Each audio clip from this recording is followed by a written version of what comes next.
Good afternoon, everyone. Welcome to UC Riverside's Writers Week 2023. We're thrilled to have you all joining us today.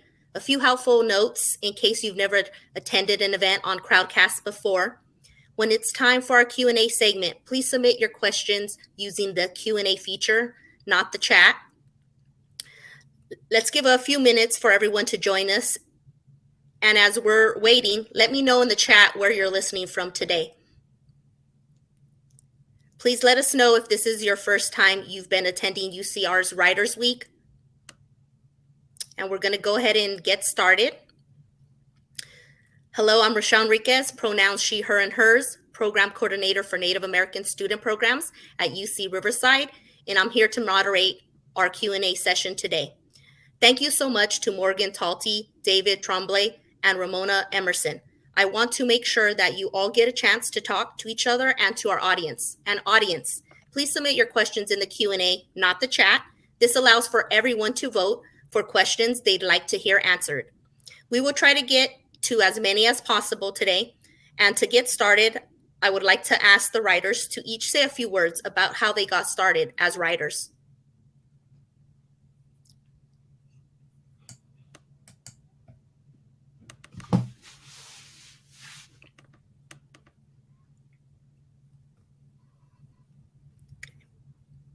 Okay, so I would like to begin. I don't know if there's any questions in the chat. We can go ahead and maybe just get started asking them, and we can begin with Ramona. If you wouldn't mind telling us a little bit more about yourself and your great works today. Yeah, sure. Hi, everybody. I am a writer and filmmaker originally from Tohatchi, New Mexico. I live here in Albuquerque, New Mexico right now. And for the last 25, 30 years, I've just been making films and somehow was begrudgingly pushed into the fiction world by one of my writing mentors. And Set me on this journey of writing a novel that I never ever thought I would write. I always thought this thing would be a screenplay. I'm grateful for that, for mentors, and for that push that they kind of give you to, I think, make you see that you're fairly good at something that you didn't know you were good at. So mentors are awesome that way, and so thanks to Joan Tewksbury for that. But that's me. I'm still making films and writing books here in Albuquerque. Thank you, Ramona. And maybe David, we could have you go next. Yes.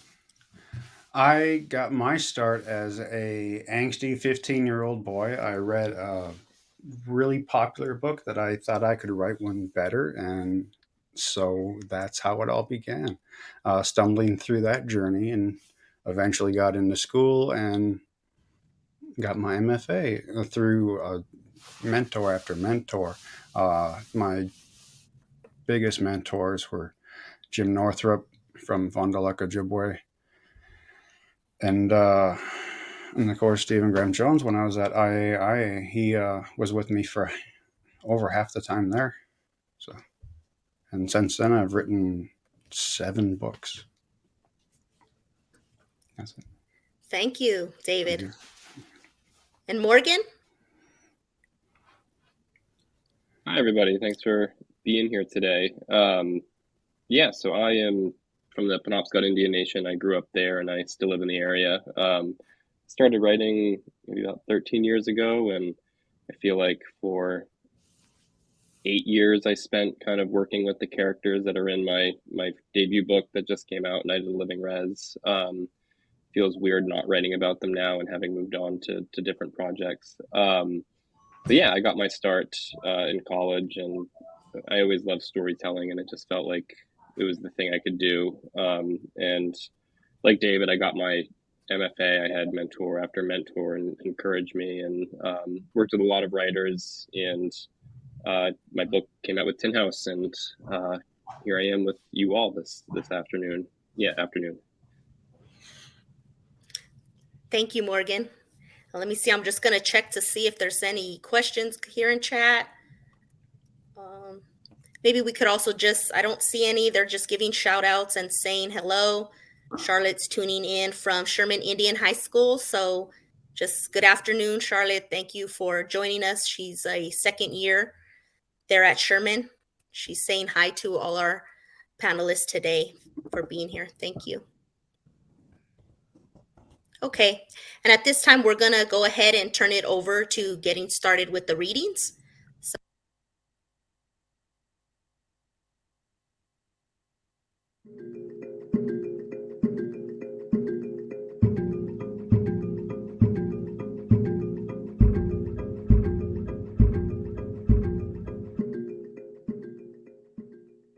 Welcome to the 46th Writers Week at UCR. 46 years of incredible literary presence. We at UCR would like to respectfully acknowledge and recognize our responsibility to the original and current caretakers of this land, water, and air, the Cahuilla, Tongva, Luiseño, and Serrano peoples, and all of their ancestors and descendants, past, present, and future. Today, this meeting place is home to many Indigenous peoples from all over the world, including UCR faculty, students, and staff, and we are grateful to have the opportunity to live and work on these homelands. Further, we offer acknowledgement to the Asian, Latino, and African American communities who have also built and tended to this city and its surroundings, oftentimes displaced and disenfranchised, despite their labor and commitment to the area. It is our third year online, and we couldn't be more thrilled than to offer captions and ASL interpreters throughout our sessions. And this year we have some on-campus, in-person events for those close enough to attend. We hope that you attend many events this week and spread the news that we are presenting these 33 writers free of charge to all. Pre-registration for virtual events is required, so spread the links as you spread the news. All of the books are available through UCR, Barnes & Noble, and Cellar Door Books online. Please support our authors by buying their books. And following each reading, please stick around for our live Q&A session. With no further ado, we welcome and greatly appreciate everyone here attending this 46th UCR Writers Week Festival. All of our writers presenting, all of our volunteer panel moderators, ASL presenters, and everyone who tunes into these recordings in the post-festival virtual continuum, and to everyone here attending now, welcome to the 46th UCR Writers Week Festival. Miwa, Kane Oise Joaquin Tarango. I am a program coordinator with Native American student programs here at UCR. I am Miwok from Wilton Rancheria and use he, him pronouns. And on behalf of NASP, I would like to extend a warm welcome to all in attendance today. For session one, our three writers are Morgan Talty, David Tromblay, and Ramona Emerson. Morgan Talty is a citizen of the Penobscot Indian Nation where he grew up. He is the author of the critically acclaimed story collection, Night of the Living Rez, from Tin House Books, which won the New England Book Award, was a finalist for the Barnes & Noble Discover Great New Writers, and is a finalist for the 2023 Andrew Carnegie Medal for Excellence in Fiction. His writing has appeared in Granta, the Georgia Review, Shenandoah, Tri-Quarterly, Narrative Magazine, LitHub, and elsewhere. A winner of the 2021 Narrative Prize, Talty's work has been supported by the Elizabeth George Foundation and National Endowment for the Arts. David Tromblay is a Midwestern Gothic author who served 14 years between the Army and the Navy before attending the Institute of American Indian Arts for his MFA in creative writing. He's since written and published a memoir and 4 novels. He lives in eastern Oklahoma with his dogs, barn cats, goats, and guineas. Ramona Emerson is a Dene writer and filmmaker originally from Tehachapi, New Mexico. She received her degree in media arts in 1997 from the University of New Mexico and her MFA in creative writing, fiction, in 2015 from the Institute of American Indian Arts. She has worked as a professional videographer, writer, and editor for over 25 years and is currently working on her 8th film project, Crossing the Line. She is an Emmy nominee a Sundance Native Lab Fellow, a Time Warner Storyteller Fellow, a Tribeca All Access Grantee, and a WGBH Producer Fellow. In 2020, Ramona was appointed to the Governor's Council on Film and Media Industries for the state of New Mexico. Ramona just released her first novel, Shutter, the first of a trilogy, which was published with Soho Books in 2022 and recently longlisted for the National Book Award. Through her storytelling, Emerson looks at contemporary stories about her people and aims to question and redefine the expectations of Native cultural identity, highlighting stories that are not part of mainstream media. She currently resides in Albuquerque, New Mexico, where she and her husband, producer, Kelly Byers, run their production company, Real Indian Pictures. Please give a warm welcome to our writers today. Thank you, Tangi Kamu. Burn. Winter, and I walk the sidewalk at night along banks of hard snow. I'd come from Rab's apartment off the reservation. Rab, this white guy with a wide mouth and eyes that closed up when he laughed, sold pot. He was all no bullshit, too. I had asked for a gram, and after he weighed it and put it in a plastic baggie and held it out to me, I reached into my pants and jacket pockets looking for the cash among the cigarette wrappers and pocket knife. And he didn't believe me as I acted the part and kept saying, shit, it must have fell out on the walk over here. He shook his head, took the weed out of the baggie, and put it back into his mason jar. I ain't smoking you up, he said. And so then I said, fuck you, Rab, I really did lose the money. You'll see. Watch when I come back here in 30 minutes of the money I dropped. You'll feel stupid then. He shrugged a sorry, man, and I slammed his door shut as I left. At the bridge to the reservation, the river was still frozen, ice shining white-blue under a full moon. The sidewalk on the bridge hadn't been shoveled since the last nor'easter crap snow in November, and I walked in the boot prints everyone made who walked the walk to Overtown to get pot or catch the bus to wherever it was us Skeejans had to go, which wasn't really anywhere because everything we needed, except pot, was on the res. Well, except Best Buy or Bed Bath & Beyond, but those natives who bought 4K Ultra DVDs or fresh white doilies had cars, wouldn't be taking the bus like me or Fellis did each day to the methadone clinic. That was another thing the res didn't have, a methadone clinic. But we had sacred grounds where sweats and peyote ceremonies happened once a month, except since I had chosen to take methadone, I was ineligible to participate in native spiritual practice, according to the doc on the res. Natives damning natives. The roads on the res were quiet, trees bending under the weight of snow, and when I passed the frozen swamp, a voice moaned out. I stopped walking. Nothing, so I kept on going on the sparkling road until I heard it again. Who's that? I yelled. The moan came again. It was a man, somewhere in the swamp. I got closer, listening. There it was, a low and breathy noise, and with my cold ear I followed it. The swamp was frozen solid, the snow blown in piles, and so I slid over the ice looking for the source of the noise. Moonlight through bare tree limbs lit the swamp, and caught among the tree stumps and solid snow was a person sprawled out on the ground.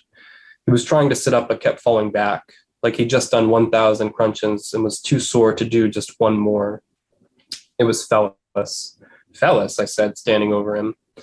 He tried to sit up, but something pulled him back down. Fuck you, Fellis said. Help me. He groaned, shivered. He didn't say how to help him, so I had to squat down to get a better look.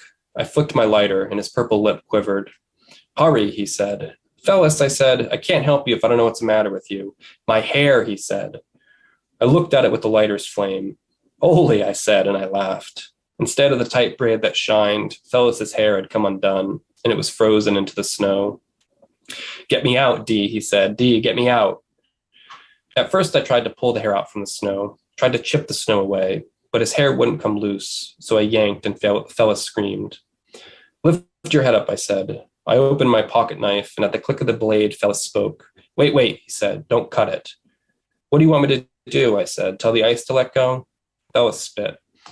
Go to my house and get boiling water. I closed the pocket knife. Fellis, I said, by the time I got back here, the water would be chilled. He was quiet. As if something walked around or among us, the ice cracked and echoed somewhere in the swamp. The moon shone bright, and I looked. There was nobody but us. I have to cut it, I said. You ain't getting out if I don't. Fellis asked if I had a cigarette, and when I told him no, he cursed. Fucking bullshit, fucking goddamn winter, what the fuck? I laughed. It ain't funny, D. Look, I said, you want me to cut my braid too? Fellis took a deep breath, and he coughed and gagged. No, he said, just cut it. I gotta get home. I'm sick. I opened the pocket knife again, grabbed his hair in a fistful, and cut. When I got to the last bit of hair, Fellis rolled over and away from where he'd been stuck. He rubbed his head like he just woke up. I helped him stand, and we slipped all over the ice on our way out of the swamp. Through dry heaves, Fellis said he'd missed the bus this morning to the methadone clinic. No shit, I said, because I didn't see him on the bus or at the clinic. And he thought some booze would be good before he got sick from not having any methadone. He'd had a bit of booze left that afternoon when he decided to go see Rab to get some pot. And on the way, he'd stopped off in the swamp to feel the quiet that came with too much drinking. And when he plopped down in the snow, he dozed right off. When he woke up, his hair was frozen into the snow. I got him to his mom's, Beth's, where he still lived. He walked fine by himself to the door, but I walked with him up the steps. I never thought I'd scalp a fellow tribal member, I said. Fuck off, he said. He fumbled in his pocket for his house key. You want to smoke? I asked. Didn't you listen? He said. I didn't make it to Rab's. He unlocked the door. I'll go for you, I said. Give me the cash. Fellis looked at me. 20 minutes, I said. I'll run there and back while you warm up your pretty bald head. He gave me $30, and I didn't ask where he got it from. Yesterday, he said he didn't have any money. 20 bag, Fellis said, and stop at Jim's and get some tall boys and a bag of chips. Any kind but Humpty Dumpty chips. Down Fellis's driveway, I imagined the look on Rab's face when I gave him the money. What'd I tell you? How about that gram? D, Fellis yelled. One more thing. Bring me my hair so we can burn it. Don't want spirits after us. We're damned anyway, I said. But I guess I'll get your hair. I kept going, wondering. Hair or pot first? Pot made the most sense. It would look strange having to set the hair and ice down like a soaked mop on the counter at Jim's while I reached in my pocket for Fellis's money. Jim, that old wood booger, would say, we don't take those anymore. I'd look him square in his sagging face and say, I'm not trading no hair, you old fucker. And I'd smack down on the counter a $10 bill for the tall boys and chips. With the change jingling in my pocket, I'd walk to Rab's and he'd say, get that hair out of here, it's dripping on my floor. And I'd have to plop the hair on the muddy white floor in the hallway while Rab reweighed the same nugs he'd weighed earlier for me. No. I'd grab Fellis's hair from the swamp on my way home. With Fellis on his unmade bed, me on a torn beanbag in the corner. Each of us with a tall boy in the pot smoke hazing gray of the room. We'd keep poking and squeezing the hair, waiting for it to dry, waiting to burn it. So this is an excerpt from The Blessing Tobacco. The Blessing Tobacco. Grammy slid the pack of Misty 100s across the kitchen table. Under the ceiling light, the age spots on the back of her hand looked like sprinkles of dirt. And like the dirt, the age spots hadn't always been there.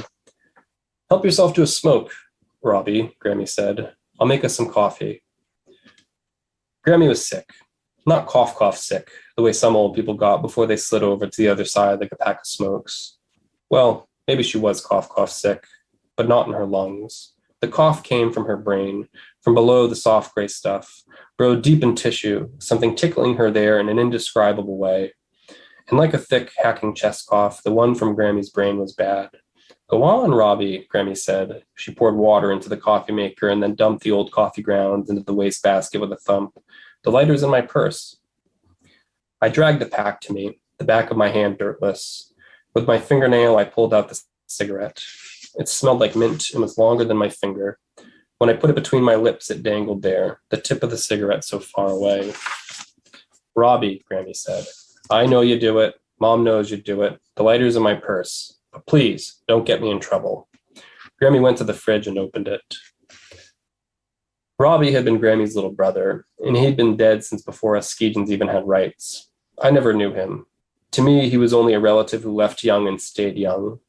Little Robbie, little great Uncle Robbie. He'd been my age, 12, when the river took him, keeping him little forever. Are you hungry, Grammy said. No, I said, I'm all set, Francis. Mom had sent me down to see if Grammy needed firewood brought in. That was why I was here. And before I left, Mom told me to play along if Grammy's brain coughed. Mom didn't say brain cough, though. She said, David, if Grammy starts up, go with it. Grammy's purse hung on the side of the kitchen chair.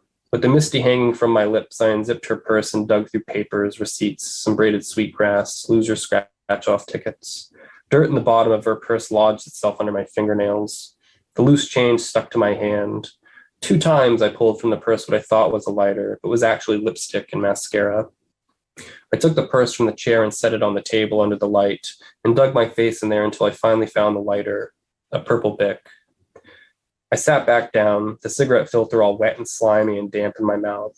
The coffee maker gurgled, then steamed and hissed, and finally water tunneled through the fresh grounds and sputtered out and into the stained coffee pot.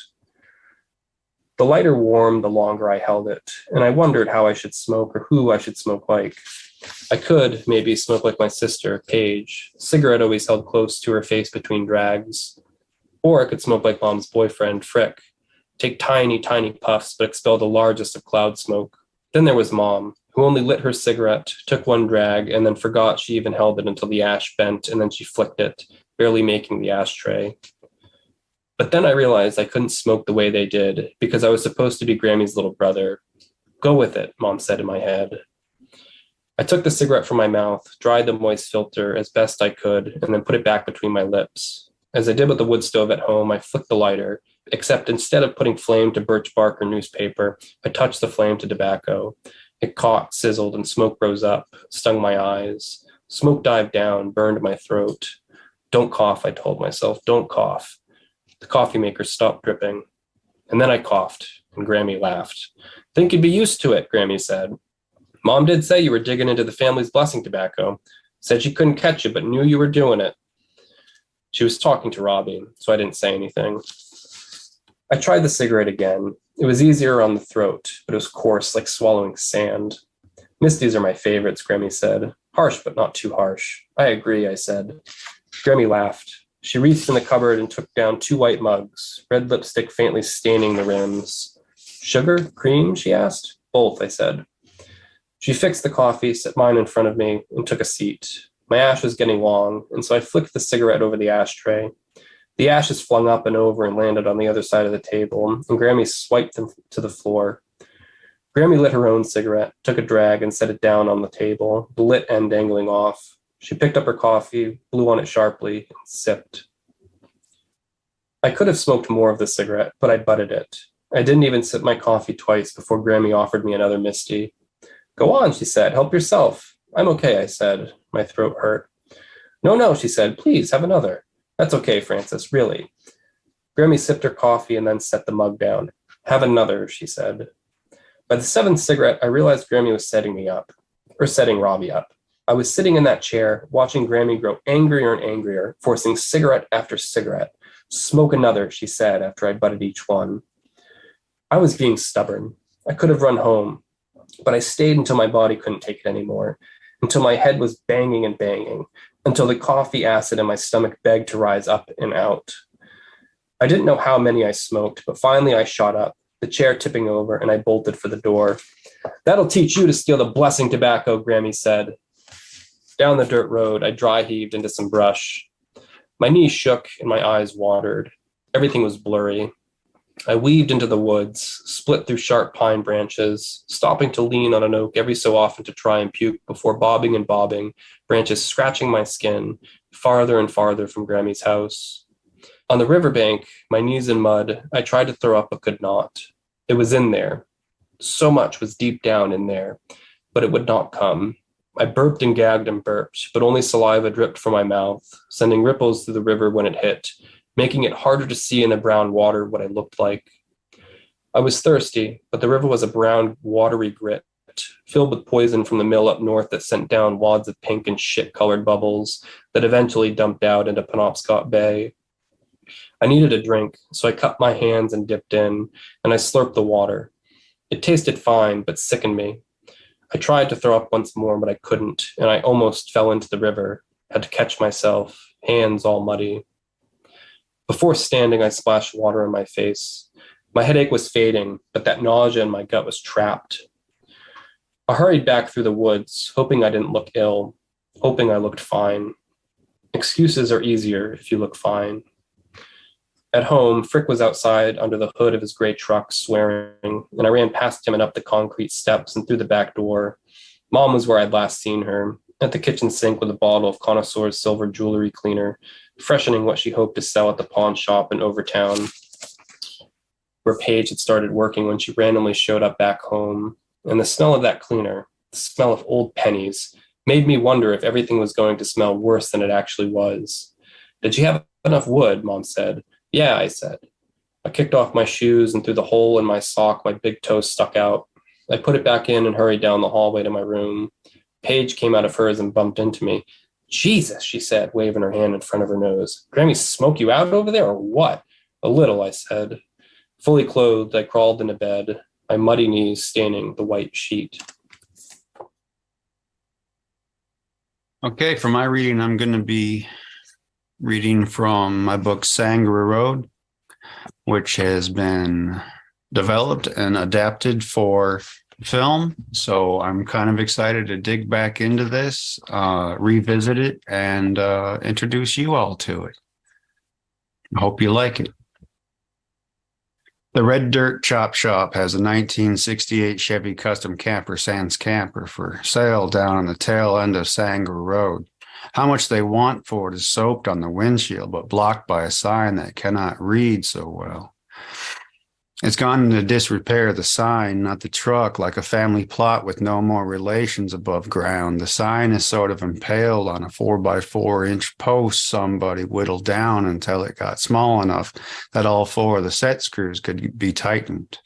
I know this because I want to know how much they wanted for the truck, and then since I was idling on the shoulder of said Sangre Road, I took however long to look over the cast iron historical marker, which read, Last Boomer Town, about 3/4 mile east of here.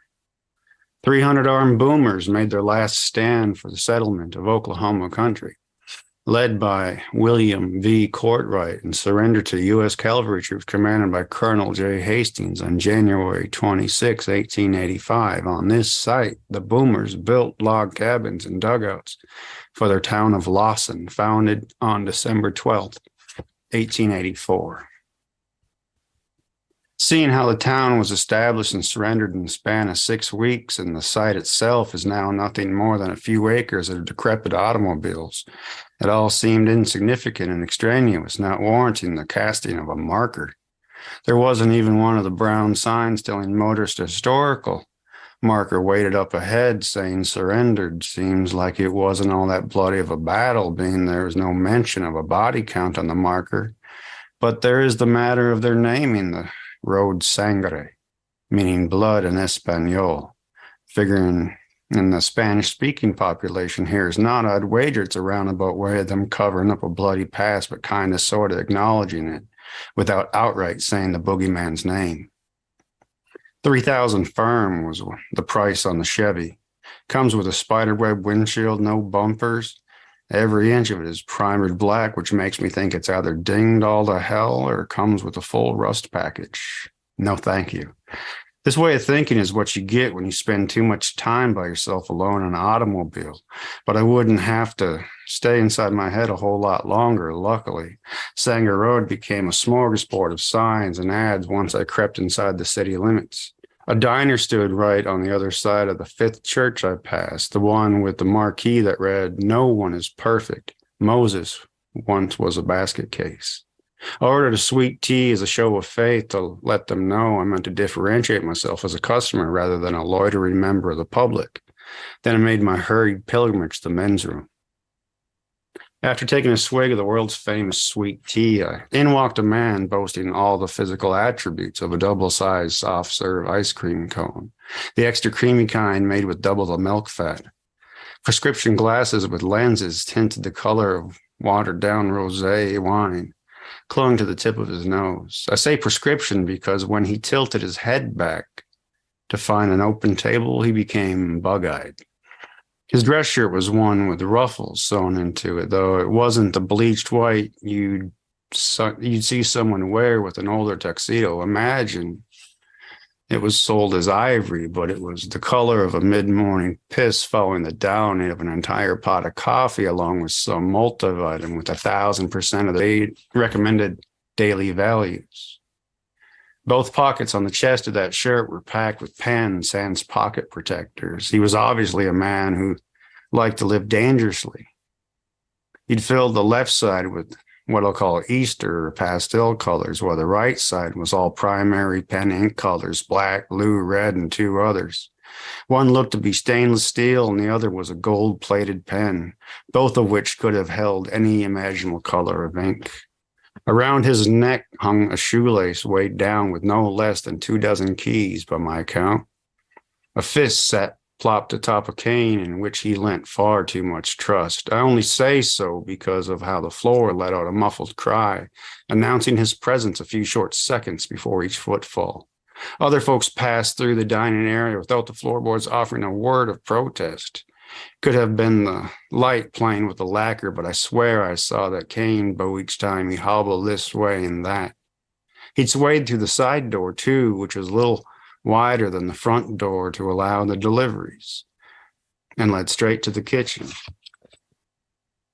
His pendulum gait hypnotized me, I'm embarrassed to admit. That's how the waitress surprised me and announced her presence by setting down the sweating glass of ice water. She asked me, "Are you ready to order, or are you going to need another minute with the menu?" "Yes, I am," I said with an embarrassed smile. "I'm going to need a few more minutes, please. Everything sounds so mouth-wateringly delicious." I went with the pecan waffle and what they call huevos mexicano. The latter came with hash browns and toast, jelly, or biscuits and gravy. I went with the latter coupling, thinking the gravy would add a little sustenance to the meal. Without the drink, it came to $10. Not too bad. The trip to the bathroom did not lead me to believe the meal should come with a complimentary tetanus shot, so I found myself in better spirits when I realized where this latest paper trail had brought me. Telephone book I acquired from the phone booth outside the Get and Go was no thicker than a weekly edition of the TV Guide. From that alone, I knew I'd be on my way in no time at all. Cue the Crusoe of rock to run me the day they hung my name in the Fools Hall of Fame. Bolstered by the aforementioned short-sighted assuredness of the ease of how fast I'd be pulling a U-turn, I got a motel room. Took advantage of their hourly rates where it's well known no one wants to be seen or see who is coming and going, where I should shit, shower, shave, and get to work without being bothered about when I was checking out. I may have never visited this town before, but I knew the place well enough. The public library operates on bankers' hours, and there are as many adult bookstores as churches. And you cannot, no way, no how, buy a beer on the Lord's Day. Atop that sat the conundrum of living in a city so small that every citizen shoulders the stress of celebrity. That's to say, when everyone is bored, no one else is boring. There's no minding your own business. Everyone is family, not necessarily blood, but there's a closeness that causes me claustrophobia. Being so fresh a face in so small a town, I knew I couldn't set up somewhere and surveil someone without more eyes looking my way than what would have proved beneficial. It's like that adage warning away from pointing a finger at someone because there'll be three pointing back at your own self.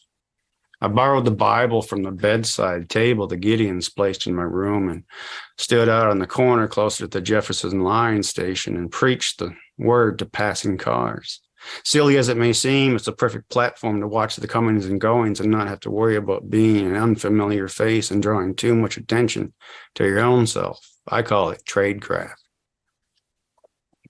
The curbside crazy is easy enough to ignore, and hiding in plain sight is a whole lot less nerve-wracking when you're a stranger in a strange land and do not know who it is you need to watch out for, other than who you came to find. In that same breath, a panhandler holding a sign begging for whatever change you can spare may draw the attention of the authorities, depending on local ordinances, but not a sidewalk preacher, especially in a place where everyone was so afraid of coming off as a piss-poor Christian. I make such a speculation about my newfound workplace based upon seeing so many bumper stickers mentioning him that you'd swear he was up for re-election. If ever I'd take note of someone taking too much stock in what I was saying or doing or where I was loitering, I could always cook up a splash of misdirection. The first instance I felt compelled to do so during this job was with a gentleman who came out of the hospital in a wheelchair looking like he was still getting the mechanics of it down, and poor him, he hadn't anyone to give him a push, though he wheeled his own self in the package store with ease. When he exited, he came across the intersection toward me. I did not hesitate to seize such an opportune moment and did what I could to divert the attention of every driver toward him. By God, by some miracle, he was able to stand up and walk and navigate that wheelchair up and over the median without dumping the case of beer or any of the bottles of liquor hidden away in the brown paper sacks, which were now riding in the wheelchair. It was quite the sight. I did not want the single soul to miss it. How? So I hollered out, proclaimed, "It's a miracle right before our very eyes, brothers and sisters. Just hearing the Lord's message has helped this man to walk again. Rise and walk, my son," I screamed above the knocking engine and the nauseated exhaust tightening my chest. "Rise and walk. You don't need no wheelchair. Go on and tell your doctor how he has failed you, but it is the Lord who has healed you." If there were only cameras around to capture the moment, I'd bet my trigger finger he was hoping against all hope there wasn't anyone from the insurance company within earshot, too. He put his head down once he saw how he was being followed and judged by every eyeball inside every stopped vehicle. One searing gaze was cause enough for him to lift his heels a touch higher than normal and get as far from me as fast as he could. And there were at least 12.5 staring him down. Amen for that. If any of those glances drifted over to me in his absence, I'd toss around words like judgment and abomination, and his return, till every last set of eyeballs fixated on the dangling traffic lights. Doing so got each car to creep toward the intersection, a clear demonstration of their building impatience and want over need for the light to go from red to green. Eric Drumgoole scrambled out of town hours before a scheduled court appearance, which meant he skipped out of a bond worth more than his house, car, as well as any other thing he could call collateral. Kansas did not follow suit when the majority of the country implemented the 3 strikes law. Instead, they put an asterisk in their law books for those who referred to as perpetual offenders. While almost every other state sent anyone found guilty of a 3rd felony to the penitentiary for life, Kansas simply doubled the offender's sentence, believing it'd be enough of a deterrent, as if anyone perpetuates a crime thinking they'll get caught. Mr. Drumgoole is an art collector, so to speak. Both elbows are covered in cobwebs. A spider crawls north up his neck from its perch on his collarbone, though only a single leg shows when he wears a t-shirt. A button-up collar conceals it completely. There's a coyote on his bicep howling at the moon and circling his bowling ball of a shoulder, which only works to make it look all the more rounded. His forearm boasts the black outline of a decapitated woody woodpecker, except it's not. It's a peckerwood tattoo, a prison tattoo. It's a symbol meant to let everyone know no matter what they allege and convicted you of, it doesn't matter to him one bit as long as you were purely a white Protestant or an honest and true worshiper of Odin. It's hard to say whether he had any teardrops dripping down from either of his eyes with all the blackheads and as pockmarked as his cheeks looked. The last pictures in his file showed both his left and right hands. Between his knuckles and the first joint on his fingers read "Free Hugs." My going around with the title of surety agent or bail and bonds recovery agent does not garner the same sort of respect being called a bounty hunter does, at least when it comes to laymen. Lawmen will snicker when they're called on the phone or their doors knocked upon to let them know I'm in town and what I'm up to and who has me playing hide and seek. Some will not care for me because I'm not a real cop. Others will not care for me because I'm protecting and serving but collecting a paycheck. Others still will not care for me because I'm only poking my head around because they failed to do their job and feel as though I'm stepping on their toes. What they do not understand is how there isn't much else I'm made for. When I was a cop in the Army, I did things thoroughly. When I searched someone's person, they did not come out of it feeling as if their rights had been violated, so much as they had been sexually explored, lacking any secrets furthermore. It was an intimate affair for their safety and mine. When evidence showed a handful of food inspectors were bringing in coke and pills along with the produce, CID came to my door waving a Kevlar helmet and a flak vest saying, "Let's go, Juggernaut." We hit 5 houses simultaneously. 5'8" and 235 pounds. I was something of a human battering ram. At 26 years old, I did not have much of an investigative mind, so I did not mind being used for my body. It was never me that gave way when meat met timber. Construction isn't of the highest quality in government housing to begin with. The lowest bidders never bring their A game. They know they'll never meet the future occupants and said families not too apt to complain about the free roof over their heads, especially if they furnish the place with 3 times their annual government salary, and they've barely fulfilled the first 12 months on their enlistment contract. Simple math and common sense can go a long way when properly applied. The kick plate on the front door sparked and the doorknob came loose at such an angle the middle and bottom hinges stripped their screws. The inside of the door handle punched into the drywall and stayed put. Both husband and wife took off running, but in 2 different directions. The husband went for the kitchen and presumably the back door where a military working dog waited. The wife went for the bedroom, as did I. I wasn't about to stay in the doorway for any measure of time. It's what's called the fatal funnel, a place where criminals commonly concentrate fire when an unwanted guest attempts to enter their home. In a stride or 2, I had a hold of the wife and brought her down to the tile. She balled herself up with her arms and legs beneath her. Nothing to cuff, in other words. I grabbed her by the belt loops in the back of the hoodie to snatch her up off the floor, knowing her legs and arms were sure to fling out to her sides, looking as if she was free fall skydiving. When I sent her back onto the floor, an explosion of black, sticky tar-like shit shot up from behind her, back and down to her knees, the way a newborn fills that first diaper when they empty their entire lower intestines for the first time. Both mom and dad did their best to bolt and leave their toddler with us, along with a coffee table covered in I do not know how many kilos of uncut coke, several pounds of green leafy substance, stored bulk-sized coffee cans meant for the DFAC sat along the kitchen counters, beside a food scale and enough baggies to keep the Ziploc Corporation afloat for the foreseeable future. All 5 found their way to the United States Disciplinary Barracks at Leavenworth, Kansas, as did I. Though I took the scenic route through Haiti to participate in the peacekeeping efforts following U.S.-led intervention that undid the coup d'etat that installed the military regime 3 years prior. The rules of engagement established for that embarrassing little episode did not involve supernatural elements, but I'll say without batting an eye that we did battle zombies on that island paradise. Doing so wasn't so much supernatural as was extraordinary. Much like when a cop comes up against someone hopped up on PCP and they won't fall down just because they've been shot once or twice or a dozen times. The zombies did the same sort of shoot from the hip spray and pray firing technique as the Iraqis did in Desert Storm, except they'll toss down their rifles as soon as they got within a range of ours and amble off absently, no longer a threat, so we were no longer able to engage. It reminded me of a video game, one that couldn't be won, one meant to keep you pinned into position until they were done toying with you.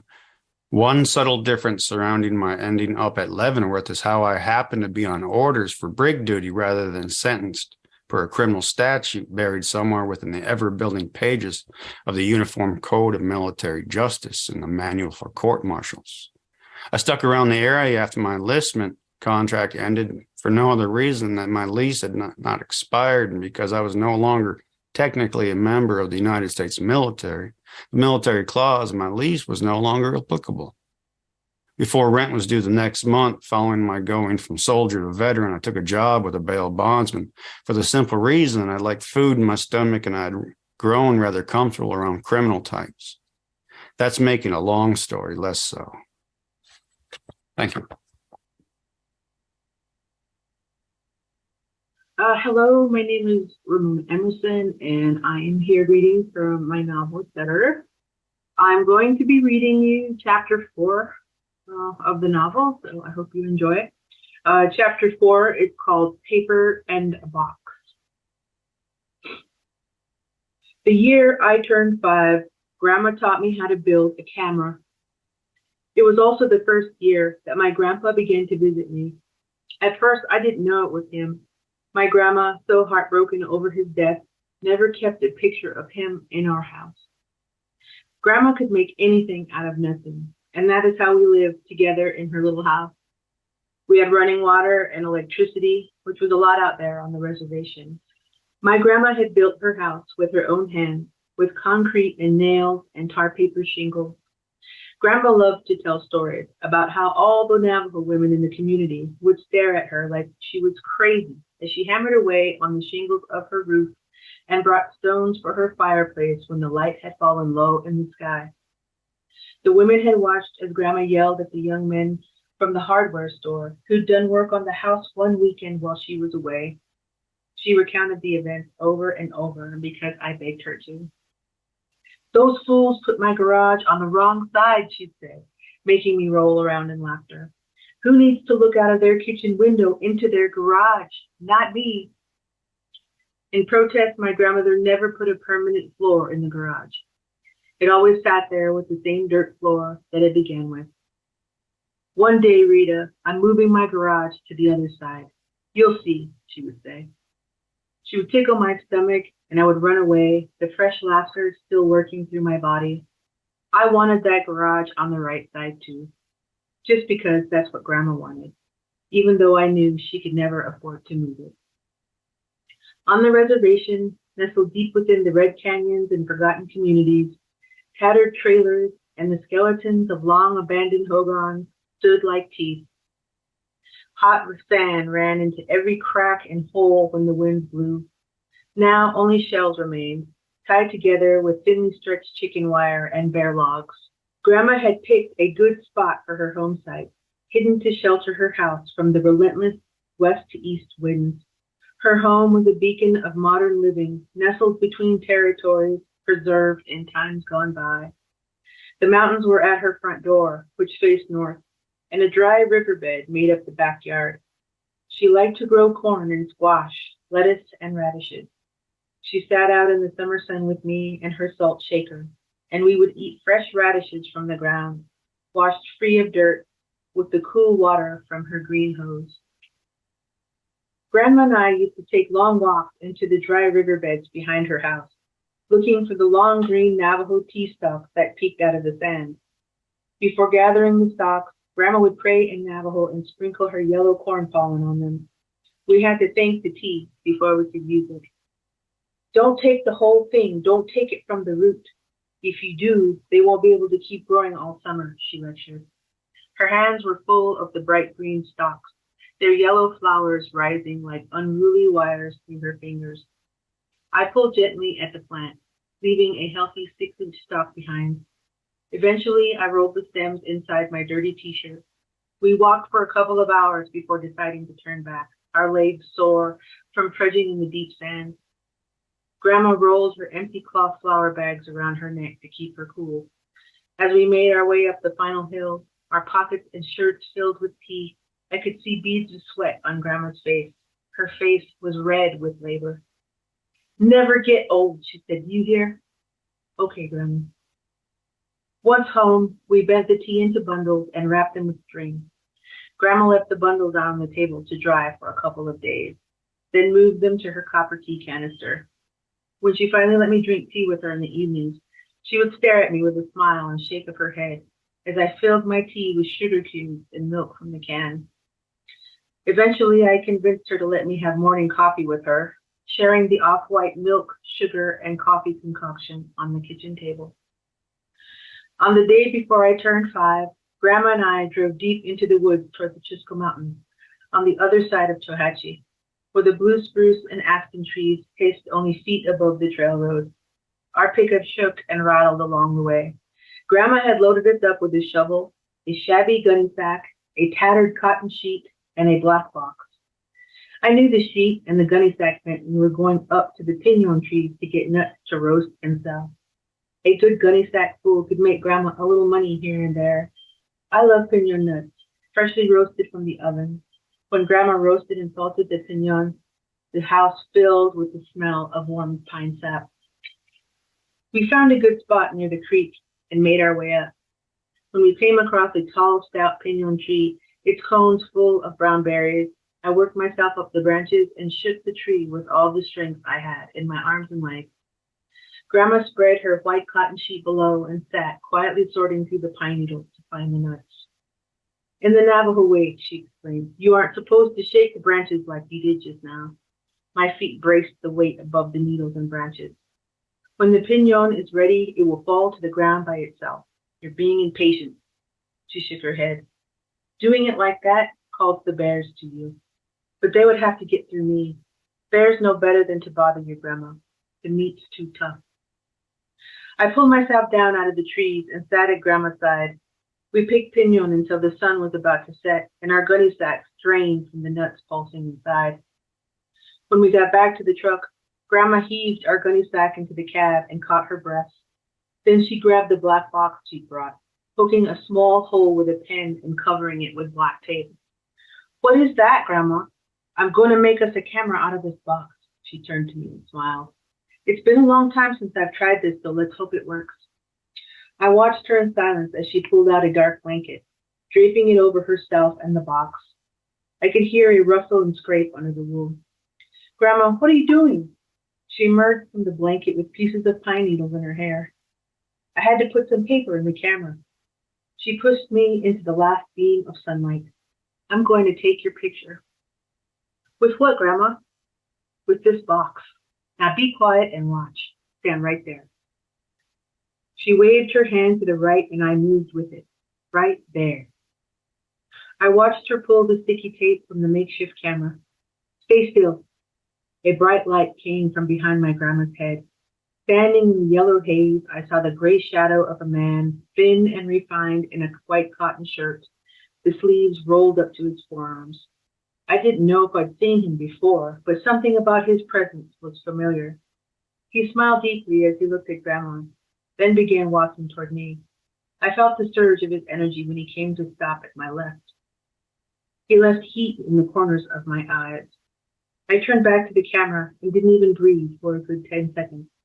"That's it." She fashioned the tape back to the hole and put the black box back into the truck cab.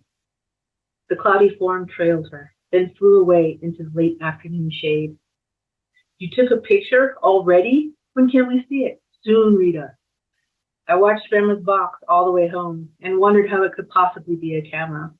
It looked like a discarded cardboard box from our garage, painted up with tar. We arrived 30 minutes later and unloaded the loot from the pinon trees. My grandma carried the black box in and walked straight into the closet, emerging with a black plastic bag. "We'll take this into town tomorrow," she said, resting the black plastic bag on the table with her Reader's Digest. "Don't open it, because it will ruin the picture." I stared at the untouchable bag. I wondered if the man would be in the picture with me. I hoped he would. He had a nice smile with a perfect dimple on one cheek. It took us 30 minutes to drive to Gallup the next day. The white light of mid-morning made the sagebrush on the side of the road glisten. Herds of sheep dotted the landscape between the dirt road and cattle guard. On the way in and out of town, Grandma and I would count the hills. There were 9 hills there and 9 hills back. We pulled into the space in front of Malarkey's photo shop, right off of Route 66.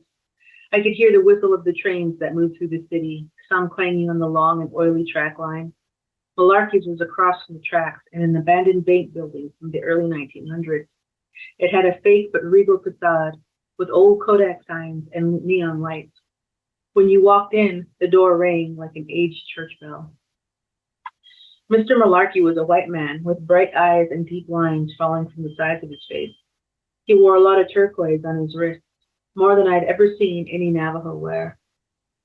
"Hello, Mrs. Totochidi. It's been so long since we've seen you in our shop." The man was still holding Grandma's hand. I wanted him to let it go. "Hello, Tom." She freed her hand from his grasp. "I have something I need developed. I took Rita's picture yesterday with a box camera, and I wanted to see if it worked. I haven't tried this in a while." She slid the black bag onto the counter. "Well, just hold on a bit. This won't take long at all." He moved his body between the glass cases and went to the back room. I wondered about what the Malarkey man did behind that black curtain. I tried to follow, but was tethered by Grandma's lingering stare. Instead, I wandered around Malarkey's shop with my mouth open. The west wall was bent into a soft corner, much like the storefront. The wall was covered in small rectangles, forming a grid of color. The green boxes right in the middle fanned out to the yellows, the whites, and the reds. The yellow rectangles had Kodak and bright red colors and stood in rows all the way to the end of the building. "Grandma, what's in here?" I pointed to the colorful boxes. "That's film," she explained. "That's what you put in the camera to take a picture." Up on the walls, there were dozens of pictures of Gallup in another time. The train station, Navajos in velveteen and moccasins, Indians in war bonnets and outfits I had only seen in the movies. There were classic cars like the ones in 50s movies, some filled with Navajos, their hair in short crew cuts with Letterman jackets and their jeans rolled up in tight cuffs. Glowing iridescent lights shone from Mr. Malarkey's glass boxes. There were 7 display cases in all, each packed full of cameras of different ages, colors, sizes, and shapes. Their silver edges gleamed, their brown and black leather casings shivering light alongside the colorful price tags. The prices were outrageous. My face and hands pressed against the glass panes, etching cold silhouettes. Mr. Malarkey came out of the back room with a perfectly square piece of white paper that hung heavy and wet in his hands. I ran to Grandma, eager to see what was there. It looks like it came out perfectly. There's just a bit of light that must have snuck in there. He laid the paper on the glass counter and held the corners back to stop the picture from curling. It was me in my blank look, standing next to that juniper bush out by the pinyon trees. The print created a perfect circle of image on the white paper. Just to my left, above my shoulder, was the light. I wanted to tell Grandma about the man I had seen just before the picture was taken, but I knew better than to say it in front of Mr. Malarkey. Sometimes that happens, you know, Mr. Malarkey said. Maybe some light snuck in from the side. It looks like sunset. That can be tricky. Well, at least it came out. Not bad for me, though, Tom. I haven't done this in years. Hold on, Mr. Malarkey walked to the back and returned with a black plastic sleeve. I've put some more paper in there for you. Maybe you two can try it again. I put that print in there for you, too, the one of Nelson. Nelson was my grandpa, but he died long before I was born. Grandma and Mr. Malarkey shared an aching smile before they said their goodbyes. I investigated the front window display. On sale, Polaroid SX70 Lang camera. Get your pictures now. My grandma walked up from behind me and tugged at my shirt. She shook the plastic sack and smiled. We have an instant camera. As we drove back in the quiet, I wanted so desperately to tell Grandma about what happened to her picture. I wanted to tell her about the man, how he smiled at her and at me, and about the love I felt radiating from his feet. I was scared that she might think I was crazy. The yellow of the setting sun reminded me of the warmth of those 10 seconds when I stared into Grandma's black camera and held my breath. I fell asleep. When I woke up, I was alone in the truck. I found my grandma holding the door with her elbow, her arms full of paper sacks. I got out and helped her unload. Grandma only let me get the small bags that weren't too heavy. By the third trip, I was sweaty. She sent me out one last time to get the sleeves. Do you have any peaches in any of those bags? The voice spoke out. The warmth of his light began to build on my face. It was the man, but he was formless, a portion of the face beside my grandma's coyote fence. Startled, I ran inside, my heart racing, my throat dry and sticky. I slammed the front door behind me to catch my breath. What's the matter, Grandma said. Your face is red. Are you okay? She pushed me to the table and took the black sleeve from me. Sit down. She poured some apple juice into a glass and put it in front of me. Drink. I swallowed the liquid without taking a breath. My chest heaved and my heart ached. Grandma pulled one of her cloth flour bags out and soaked it in cold water, then wrapped it around my neck. I was starting to feel better when 2 crimson lines poured from my nose and dotted the table. Goodness, Grandma said, moving the dripping rag to my face. I think we had a little too much fun today, Chouette. She pulled me close and touched my forehead. I still felt the heat on my face, the warmth that had bled through. Grandma rose and put a pot of water on the stove with 2 bundles of Navajo tea. The room filled with the smell as I rolled my basketball under the kitchen table with my foot. Grandma cleaned her hands on her apron and moved to the table. I watched her take a picture about the size of my hands from the black bag. She smiled as she sat. I just love this picture, she said. I haven't seen any photos of your grandpa in years. That trunk of mine is way too heavy to lift. She took off her glasses and rubbed the red marks left on her nose. Her shoulders shook, so I walked to her and put my little hands on her back. I turned to see the picture framed between her thumbs. His hair was cut short and his cheekbones were high and handsome. He wore a cotton button-up shirt and pleated slacks. His army coat hung on his arm. He was smiling deeply, a dimple on his cheek. Grandma, I pointed to the picture. Grandma, that's the man who made the light on your picture. What do you mean? I saw him yesterday. Time stopped. Grandma's gaze was strong and bottomless. I felt her hand shake as she held on to me, looking into my eyes. I sensed her panic, love, and longing all at once in that moment. The yellow light filled the room again, and I saw the man behind her, his body forming only when he neared her. He was still young and smiling. The light reflected on half of Grandma's face made her look younger than any picture I had ever seen of her. Rita, don't lie to me. She shook me to attention. When did this happen? When I took your picture? Grandma, I said, it's happening right now. Thank you very much for being here for Writers Week, and I hope you really enjoyed that reading. Thank you.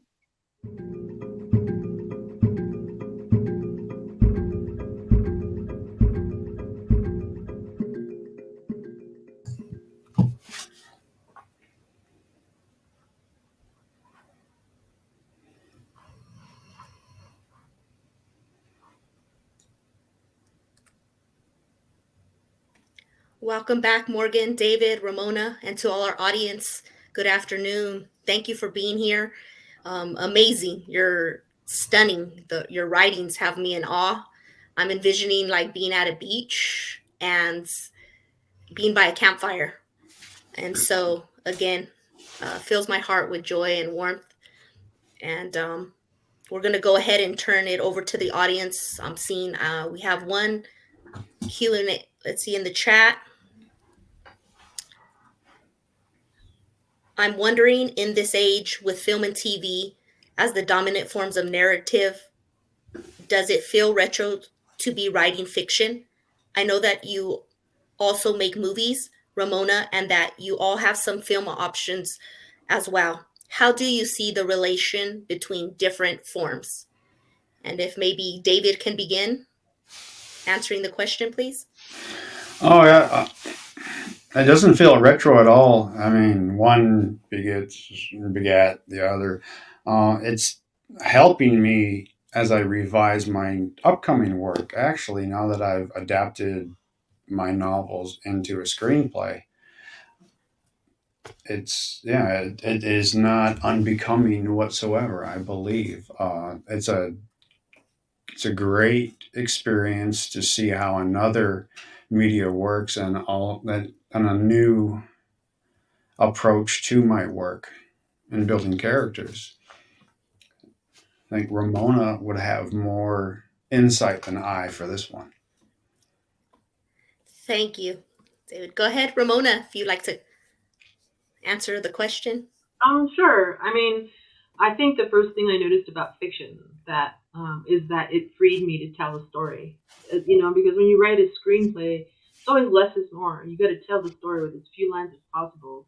People who read screenplays or for studios have very low attention spans, and if you don't get them within the first couple of pages, you get thrown on the no pile. And it kind of cuts your story off. You got to tell the story is told through images and through the way you move from scene to scene. And so it's a very different art form for me than writing fiction. But the great thing about writing fiction is I don't have to worry about my budget because when I'm writing screenplays, that's all I think about. It's like, oh my God, we'd have to shut the freeway down for this scene, and how much is that going to cost? And when you're thinking about that as a producer, as a director, as a writer, you would kind of limit yourself as to what you want to put in there. So fiction freed me from that, and I think, but at the same time, I could still see myself writing fiction like a screenwriter, because you close just like you see in that fourth chapter. It's like, scene close, chapter 5, scene open, and I'm thinking visually, because as a filmmaker, I think that's how I think narratives into being. But they're very similar. It's just you don't have to, there's not so much to worry about when you're writing fiction, because you're in another world, and you're building it. So it frees you. Great. Thank you for sharing, Ramona. Morgan, if you would like to add anything. Yeah, I've never written for film or TV, but I've written plays, and so I know there's a difference between the fiction and the plays, and like Ramona said, having to put a lot of emphasis on those lines, those, it has to be tight and succinct. And fiction, I think, has to be that way too in its own particular way, but there's much more sort of like freedom, I think, with it. And I don't think it feels retro. I think it feels very present. I think storytelling is just becoming like, there's just so many forms of storytelling out there, whether it's, books, film, TVs, and I love them all. I have no prejudice against one form or another. Thank you, Morgan. Okay. Let's see. There's another question in the chat. It was Ramona, why did you choose to write so much detail about the camera in your excerpt?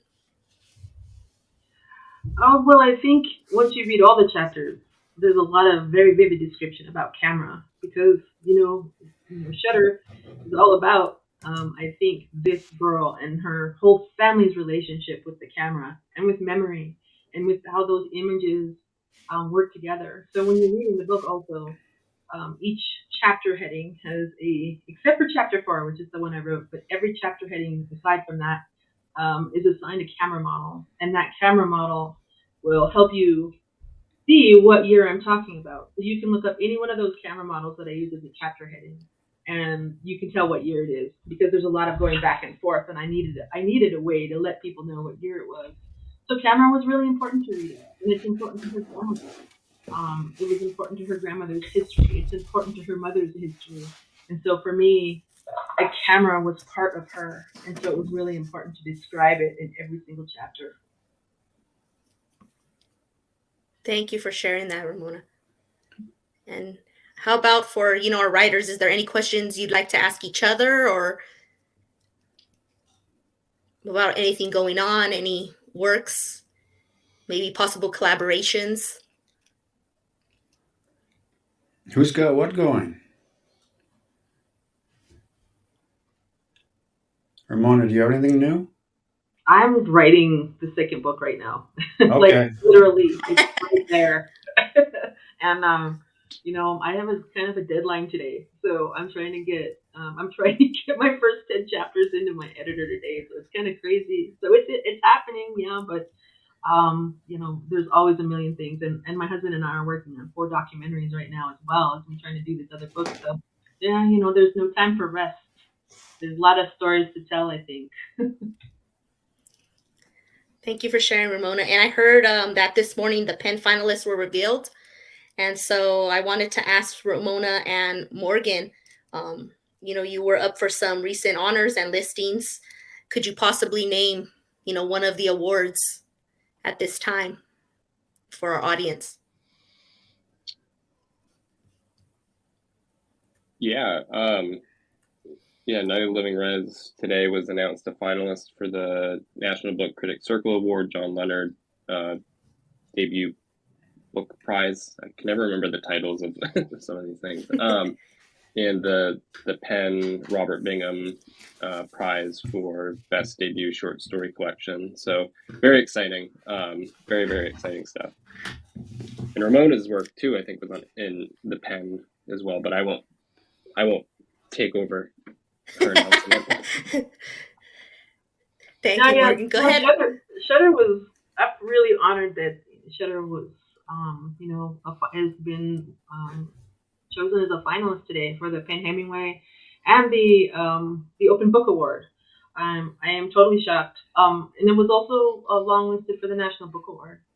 So I'm really glad that the story is resonating with people. And it's great to see genre fiction being recognized by these organizations because it's something that really hasn't happened before. And I'm glad that they're finally taking notice of the work that's being done in genre fiction. So more to come, I'm sure. Well, thank you both for sharing. And again, congratulations to the two of you. I'm sure many more works from the three of you will be coming, soon. And one more question I have for the three of you. Do any of you have any advice for any of our audience members who are beginning to become writers?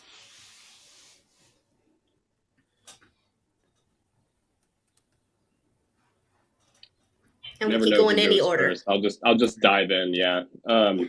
Just write. I feel like there is, to really put in the time writing. And I'm not saying don't think about publication and think about end goals, but separate the two, the business side of art and the actual act of art and creation. I think, if we are working on a project and we're thinking about big bucks or prizes or something, I think we tend to work against, I think, the project and what it wants to do. And write what you want to write too.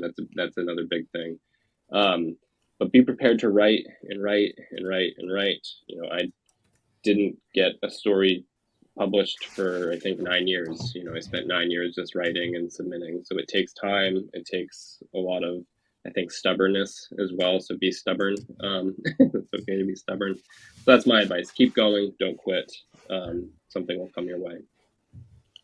Thank you for sharing. Yeah, I think really you have to remember not to be afraid to tell your story, and don't think that somebody's not going to find it interesting. Who cares what people think? It's your story, and it's really important to keep that story going and to write it every single day. I mean, it took me 10 years to get Shutter out there, and there were days, I lost agents. People told me my story didn't make any sense, and my book should be 4 books, and what the hell am I doing? And it's hard. You'll hear things like that from people, and you'll hear feedback that maybe you don't want to hear sometimes, but that's not about you, and that's not about your story. You know where it's going, and you know where you want your story to go. So you can't give up on that. Just keep going, keep writing it, keep revising it, keep going back to it, and making it the best you can. Because there's no set time limit for how long it's going to take for you to write your novel or your short story collection. It's up to you, and you don't ever give up on it. Just keep going. Just keep going and keep writing, and don't worry what everybody else thinks. It's yours.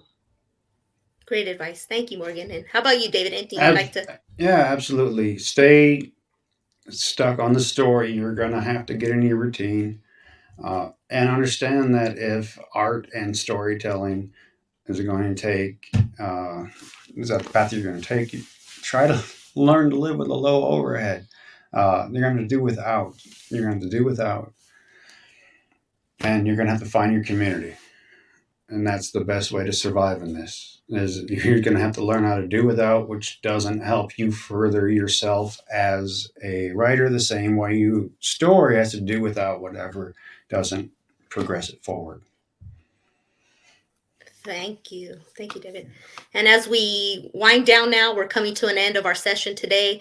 I want to just, again, a round of applause for Morgan, David, and Ramona for being with us here today. And I want to thank all our audience, all those that made this happen, our ASL.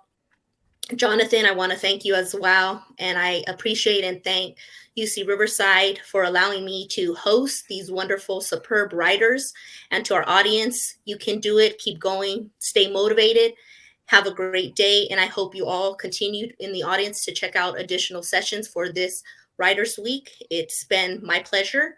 And in closing, I just want to say we hope that you have had a great experience here. And if you would like to provide any type of, contribution, you are more than welcome to feel free to do that today. If you got something of value out of today's session and would like to make a gift with your gratitude, you can do so by clicking the bottom of the button on your screen. Gifts of all sizes are appreciated, and everything given will help to support our next year's Writers Week Festival. Thank you once again. It's been my pleasure to be your moderator today, Rochelle Enriquez, and I